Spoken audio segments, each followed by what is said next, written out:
Venkateswararao, Narsipatnam youth president. విషయం ఏంటంటే, నేను ఒక వీడియో చూడడం జరిగింది. అంటే విశ్వాసం గల జంతువులతో పోలిస్తే ఆ జంతువులు కూడా బాధపడతాయి. అందుకే నేను బురదలోని పొర్లే పందితో పోలుస్తున్నాను. ఈ ధనిరెడ్డి మధు అనేటువంటి ఈ క్యాండిడేట్, వీడు కార్యకర్తకి ఎక్కువ, కౌన్సిలర్కి తక్కువ. వీడి స్టైలు నోరు ఉంది కదా అని అడ్డమన వాగుడు వాక్కరా ధనిరెడ్డి మధు. ఇప్పుడు గౌరవ స్పీకర్ గారు ఆరోపణ చేశారు, దాన్ని మాజీ ఎమ్మెల్యే గారు వివరించారు. నీకేంట్రా మధ్యలో సంబంధం? బ్రోకర్గా నీకేంటి మధ్యలో సంబంధం?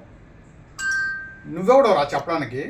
ఒకవేళ స్పీకర్ గారికి అవని అట్లా స్పీకర్ గారి వారసులు అయినటువంటి విజయ్ గారు కానీ రాజేష్ గారు కానీ మాట్లాడాలి. నువ్వెవడవరా? కన్నయ్య గడివి, గొట్టం గడివి, కార్టూన్ గడివి. నువ్వు సమాధానం చెప్పడం ఏంట్రా? ఏంటి అయ్యన్న పాత్రుడు గారికి వారసులు ఉన్నారా? వాళ్ళు మాట్లాడతారు. వాళ్ళు రాజకీయాల్లో 40 సంవత్సరాల నుంచి ఉన్నారు కాబట్టి వాళ్ళు చెప్పాలా. నువ్వెవడో బచ్చేగాడివి, నీకేంటి సంబంధం? ఓకే, గణేష్ గారు ఏమన్నారు? చైర్పర్సను తీసుకున్నాడో ఏదో చేశారు అని అనలేదు, వివరంగా చెప్పారు. చేసినటువంటి ఆరోపణని ఆధారాలతో సహా వివరించారు. ఏ పనులు చేశారన్నది అది కూడా రండి, మీరు వస్తే మీకు చూపించడం జరుగుద్ది.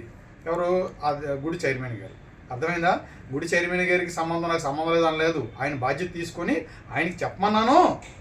ఆయన ఏదో పరిస్థితి ప్రభావం, ఏదో పని వల్ల చెప్పలేకపోయాడు, అందుకే నేను మీ ఆరోపణని నేను ఎదుర్కొని నేను మీకు వివరంగా చెప్తున్నానని చెప్పారు. అది నీకు అర్థం కావట్లేదు. మట్టి బుర్రగా మరి పంది బురదలో దొరలే పందన నీకైనా బెటర్రా.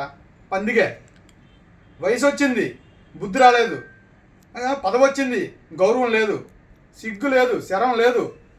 రే ఏటన్నారో బద్మాస్గా చెప్పుతో కొడతారా? ఒరే మీకు నిజంగా దమ్ముంటే, మీకు నిజంగా చిత్తశుద్ధి ఉంటే మీరు వీధుల్లోకి వెళ్ళండిరా, ఊర్లోకి వెళ్ళండిరా. రేపు స్థానిక ఎలక్షన్లోకి ఏ మొహం వెళ్తారు వెళ్ళండిరా. మీరు ఇచ్చిన ఒక్క హామీ కూడా నెరవేర్చలేదు. ఎదురా ఉచిత బస్సు అన్నారు, చెప్పు తీసుకుని కొడతారు ఆడవాళ్ళు. అర్థమైందా? నువ్వు బస్సు ఎక్కడ నీకు నిజంగా దమ్ముంటే నర్సీపట్నం కాంప్లెక్స్లో బస్సు ఎక్కి నువ్వు ఆడవాళ్ళని చెప్పు తీసుకుని కొట్టడానికి సిద్ధంగా ఉన్నారు. ఏం మాట్లాడుతున్నావు? చెత్తవాగుడు వాగుతున్నా బద్మాస్గా. ఏమన్నా ప్రశ్నిస్తే నేను తప్పుడు కేసులు పెడతారా? అరే తప్పుడు ఓడి కాబట్టి తప్పుడు కేసులు పెట్టించారు నా మీద. అరే నిజంగా ఆ అశోక్ అనే వ్యక్తి, ఆ కుర్రాడు నేను ఉద్యోగం ఇప్పిస్తానని నువ్వు నిజంగా నిరూపిస్తే అభిత్ సెంటర్లో నువ్వు ఏదంటే దాన్ని నేను ఒప్పుకుంటాను రా. నీకు నిజంగా దమ్ముందా? ఆడు నాకు డబ్బులు ఇచ్చినట్టు, కనీసం ఆడు నాకు, ఆ అబ్బాయి నాకు ఫోన్ చేసినట్టు కూడా, డబ్బులు ఇచ్చినట్టు ఫోన్ చేసినట్టు, అరే ధనిరెడ్డి మధు నీకు ఓపెన్ ఛాలెంజ్, డైరెక్ట్ ఛాలెంజ్ చేస్తాను అల్లంపల్లేశ్వరరావు. నువ్వు నిజంగా ఆ అబ్బాయి నాకు డబ్బులు ఇచ్చినట్టు నువ్వు చిత్రీకరించి చూపిస్తే, నువ్వు నిజంగా నిరూపిస్తే అభిత్ సెంటర్లో నువ్వు ఏం చెప్తే దాన్ని నేను ఒప్పుకుంటాను రా. ఎందుకురా? నువ్వు తప్పుడు కాదు కాబట్టి తప్పుడు ఆరోపణలు చేస్తారు, అందుకే నిన్ను చెప్పు తీసుకొని కొడతారు. నువ్వు నిజంగా దమ్ముంటే రేపు స్థానిక ఎలక్షన్లోనే మీరందరూ రండి, టీడీపీ మీ నాయకులు, నువ్వు రారా. నిన్ను మీ వీధిలో చెప్పు తీసుకుని కొట్టకపోతే అప్పుడు అడగరా.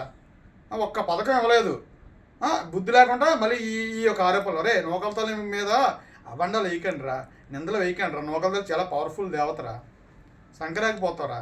ఎందుకురా ఎలాంటి మాటలు మాట్లాడుతావు? దౌడుబాజీ మాటలు, పనికిమాల మాటలు మాట్లాడినోడిని ధనిరెడ్డి మధు అంటారు నర్సీపట్నంలోని. కాబట్టి నిన్ను చెప్పు తీసుకొని కొట్టే రోజులు దగ్గర పడుతున్నాయి. తప్పుడు కేసులు, తప్పుడు ఆరోపణలను మానుకుంటే బాగుంటుంది. లేకపోతే ప్రతి ఒక్కరు కూడా అదే ప్రాసెస్లో వెళ్ళాల్సి వస్తుంది. ఏంటి ధనిరెడ్డి మధు గణేష్ గారి గురించి అవాకులు చవాకులు చేసే దమ్ము కానీ, నీతి కానీ, నిజాయితీ కానీ నీకు లేదని నేను నీకు తెలియజేస్తూ సెలవు తీసుకుంటున్నాను. ఓకేనా?